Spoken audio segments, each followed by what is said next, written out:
Les saludo con el gusto de siempre. Soy Pamela Karen Solizalas y en esta ocasión quiero que conozcamos más acerca de la hemodiálisis. ¿Pero qué es la hemodiálisis? La hemodiálisis, en palabras sencillas, es una técnica de depuración extracorpórea que emplea un proceso de intercambio entre la sangre y el líquido de diálisis a través de la membrana semipermeable. Sin duda alguna, esta técnica ha tenido muchos avances a lo largo de los años.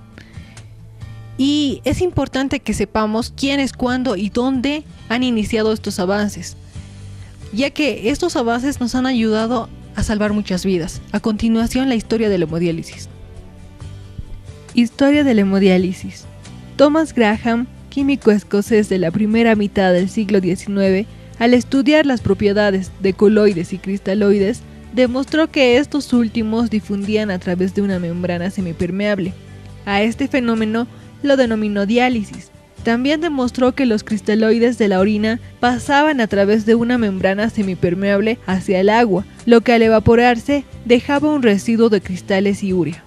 En 1913, John Abel y sus colaboradores realizaron la primera diálisis en animales, pero fue el Dr. George Haas que, aplicando las ideas de Abel y compañeros, llega a practicar en 1926 la primera diálisis en un ser humano. Es en los años 40, cuando la aparición del riñón rotatorio de Coy y el desarrollado por Murray, cuando la hemodiálisis llega a ser un procedimiento aceptado para una aplicación clínica. Pero a pesar del éxito de Coy, la hemodiálisis no tuvo gran difusión porque su realización presentaba numerosos problemas técnicos. En 1955, la hemodiálisis solo se aplicaba en unos cuantos hospitales y en casos excepcionales, ya que muchos la consideraban un proceso experimental, laborioso, caro y peligroso, hasta 1960, cuando Kington y Scribner implantaron el primer shunt externo que posibilitó el nacimiento en 1961 del primer programa de hemodiálisis siendo creada en Seattle. Se consiguió estandarizar un procedimiento para sustituir la función depuradora del riñón y evitar la muerte de pacientes. La inclusión de este procedimiento terapéutico fue extraordinario y a pocos años se crearon numerosas unidades de hemodiálisis.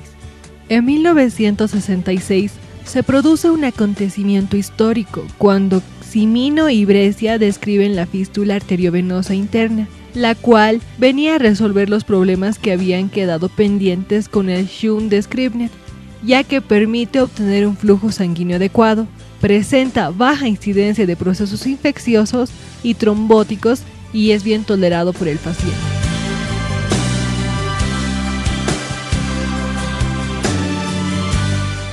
Principios por los que se rige la hemodiálisis. La difusión y convección son los dos principios físicos que regulan la eliminación de las sustancias en la diálisis. Los solutos de pequeño tamaño y gran movilidad se transfieren por difusión. En cambio, las moléculas medianas y grandes y en poca movilidad se eliminan mejor por convección.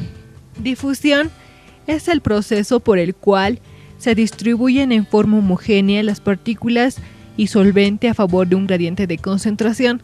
En este caso se realiza el paso por los poros de la membrana semipermeable, del compartimiento de mayor concentración, que es un circuito sanguíneo, al de menor concentración, que es la solución fisiológica estándar, de forma que llegará un momento en que tenga la misma concentración.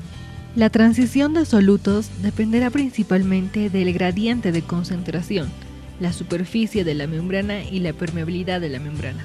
Convección. La convección, también llamada ultrafiltración y transporte conectivo, se produce cuando el solvente es empujado por una fuerza hidrostática u osmótica a través de la membrana. Los solutos que pueden pasar a través de la membrana son eliminados junto con el agua. Este proceso se denomina arrastre por el solvente.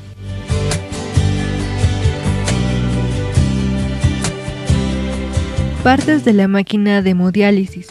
La máquina de hemodiálisis está compuesta por un circuito sanguíneo, un circuito hidráulico y funciones de seguridad.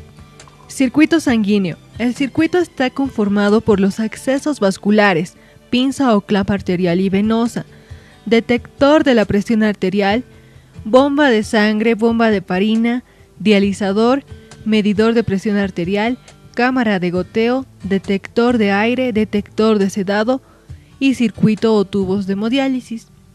Accesos vasculares. Un acceso vascular es el medio a través del cual podemos obtener sangre del paciente para poder realizar una hemodiálisis. Los accesos vasculares se pueden clasificar en temporales y definitivos.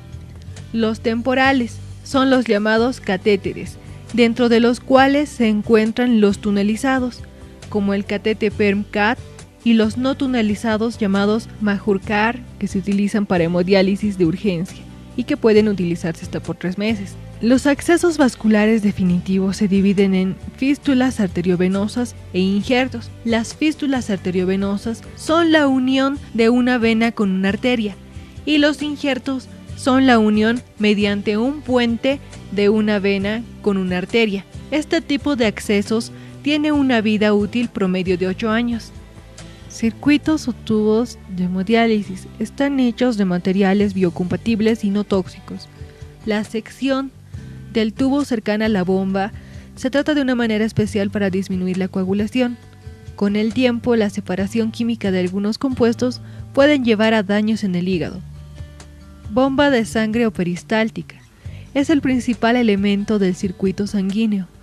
El sistema más usado es el sistema de rodillos, generalmente con 2 rodillos. La línea arterial tiene un cuerpo de bomba que es el que se encaja en la bomba de sangre y suele ser más ancho y blando que el resto de la línea. Así los rodillos comprimen este segmento y conforme van girando, arrastran la sangre en dirección al dializador. Bomba de heparina. Nos sirve para administrar la heparina de forma continua.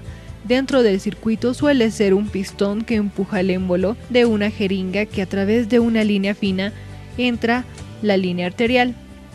El dializador consta de una carcasa donde se incluyen los orificios de entrada y salida de la sangre y el líquido de diálisis en su interior.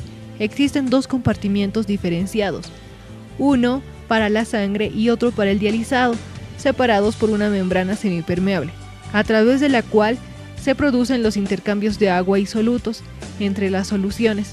Cada tubo con poros lo suficientemente pequeñas para permitir el transporte de urea, ácido úrico y creatinina, y no permitir el transporte de células sanguíneas, proteínas, etc.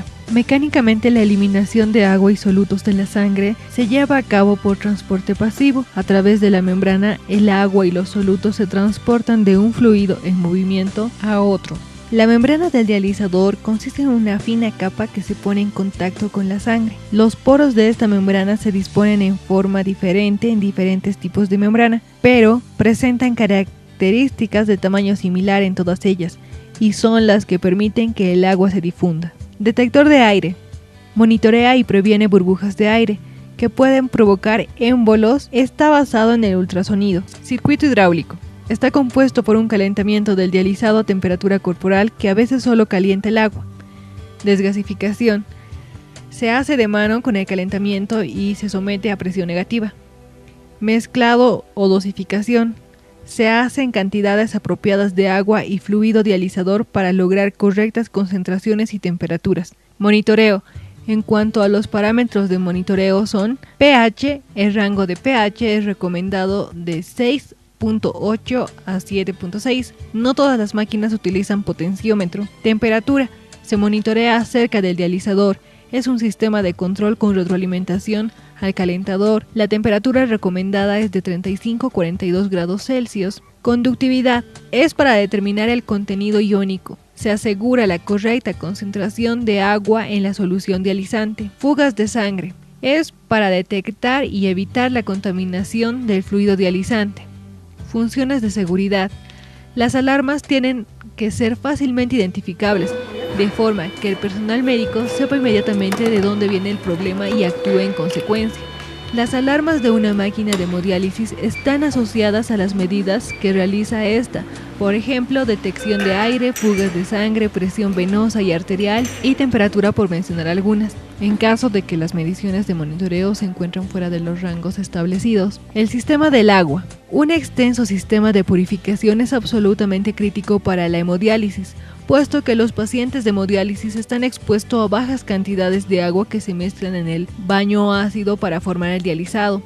Incluso pueden filtrarse en la sangre trozos de minerales contaminantes y endotoxinas bacterianas. Debido a que los riñones dañados no pueden realizar su función prevista de quitar las impurezas, los iones se introducen en la corriente sanguínea por vía del agua. Pueden aumentar hasta niveles peligrosos, causando numerosos síntomas, incluyendo la muerte. Por esta razón, el agua usada en hemodiálisis es purificada, utilizando ósmosis inversa. También es revisada para saber si hay ausencia de iones de cloro y cloraminas, y su conductividad es continuamente monitoreada para detectar el nivel de iones en el agua. Soy Pamela Karen Solís Salas, los veo muy pronto y hasta la próxima.